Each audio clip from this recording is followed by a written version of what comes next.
तो गाइस आज हम लोग सीखेंगे फ्यूचर मशीनिंग टूल पाथ। ये फ्यूचर मशीनिंग टूल पाथ क्या होता है और हम लोग इसको कहाँ पे यूज़ करते हैं। तो इसके लिए मैंने यहाँ पे देखिए कुछ एग्जांपल लाइंस ड्रॉ कर रखा है।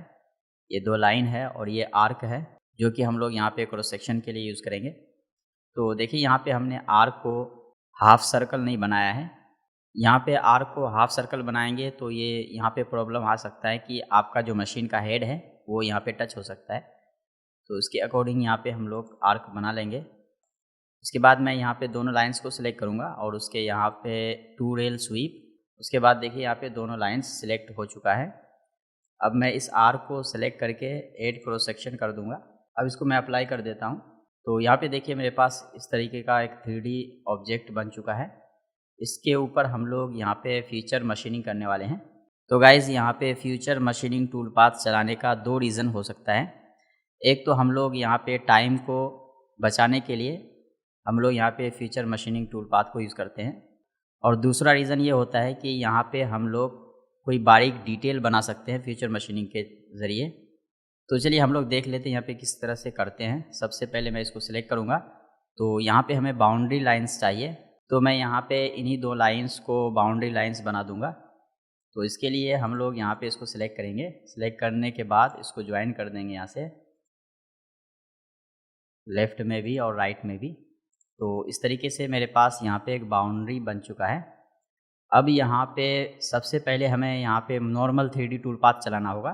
तो इसके लिए हमें यहाँ पे 3D टूल पाथ पे क्लिक करेंगे और उसके बाद आपको जो भी टूल यहाँ पे सेलेक्ट करना होगा, जैसे मान लीजिए मैं यहाँ पे 12 mm बॉल नॉच को सिलेक्ट कर लेता हूँ।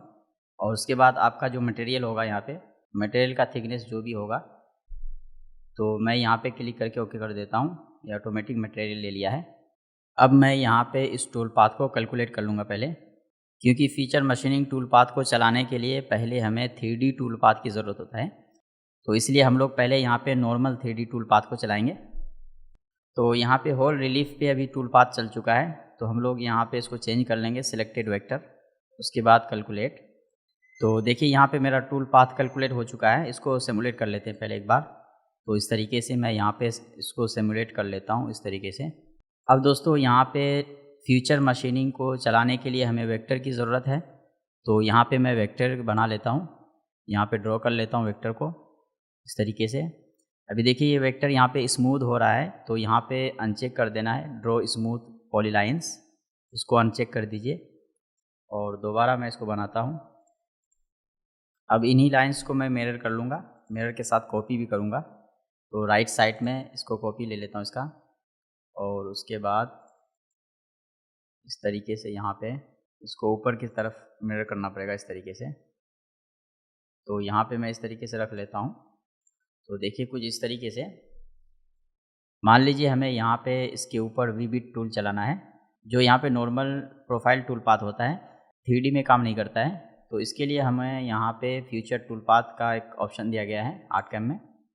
तो इसके ज़रिए हम लोग यहाँ पे टाइम को भी बचा सकते हैं, और उसके साथ यहाँ पे फ्यूचर मशीनिंग के ज़रिए हम लोग 3D पे कोई भी डिज़ाइन बना सकते हैं। अभी हमें यहाँ पे सबको सिलेक्ट करना है, और उसके बाद मैं यहाँ पे आता हूँ फ्यूचर मशीनिंग टूल पाथ। और यहाँ पे देखिए सबसे पहले आपका मिलेगा raised feature. Raised feature means क्या होता है कि आपका जो वेक्टर होगा वो डबल लाइन, अभी मेरे केस में सिंगल लाइन्स का वेक्टर है। तो ये क्या होगा कि अभी यहाँ पे एरर देगा ये, जब आपका डबल लाइन का वेक्टर होगा ये आउटर एरिया में काम करेगा, और उसके बाद रिसीट फीचर जो है ये इनसाइड में काम करेगा। तो मेरे केस में अभी ये सिंगल लाइन्स का वेक्टर है, तो हमें यहाँ पे सेंटर लाइन यूज़ करना है। उसके बाद मैं इस सबको सिलेक्ट करता हूँ। सिलेक्ट करने के बाद अब यहाँ पे आपको जो भी टूल सेलेक्ट करना है, मान लीजिए हम यहाँ पे वीबिट सेलेक्ट करते हैं, जो कि होगा यहाँ पे 6 mm 90 डिग्री का, और इसको सिलेक्ट कर लेता हूँ। सेलेक्ट करने के बाद डेप्थ डालना है आपको। डेप्थ रहेगा हमारा 2 mm मान लीजिए, या फिर 3 mm, और उसके बाद इसको कैलकुलेट करता हूँ मैं। तो देखिए यहाँ पे मेरा टूल पाथ अभी चल चुका है। अब हम लोग यहाँ पे इसको सिमुलेट करके देख सकते हैं। तो मैं दोनों को सेलेक्ट कर लेता हूँ और साथ में सिमुलेट कर देता हूँ दोनों को एक साथ। यहाँ पे देखिए कुछ वार्निंग दे रहा है, the lowest point in the tool path is 2 mm below the best of the material, यानी कि जो हमारा डेप्थ होगा, लोवेस्ट डेप्थ, वो 2 mm होगा और जो नीचे होगा वो 2 mm से कुछ ज़्यादा हो सकता है। तो ये वार्निंग है यहाँ पे। तो दोबारा मैं इसको डिलीट करके, इसका सिमुलेशन डिलीट करके, इन दोनों को मैं सेलेक्ट करके सिमुलेट कर लेता हूँ। तो देखिए ये सिमुलेट हो चुका है। ये जो वार्निंग था, ये वार्निंग इसलिए था, देखिए यहाँ पे ऊपर का जो लोवेस्ट पार्ट है, जब आपका मशीन का हेड इस तरीके से नीचे जाएगा तो हो सकता है वो डेप्थ आपका ज़्यादा हो सकता है।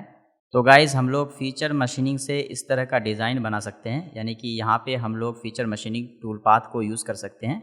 इसको यहाँ पे डबल लाइन पे भी यूज़ कर सकते हैं और सिंगल लाइन पे भी यूज़ कर सकते हैं। तो यहाँ पे हम लोगों को सेंटर लाइन फीचर को सिलेक्ट करना पड़ेगा, क्योंकि यहाँ पे इन दोनों ऑप्शन को हम लोग सेलेक्ट करके कैलकुलेट करेंगे तो यहाँ पे ये एरर देगा।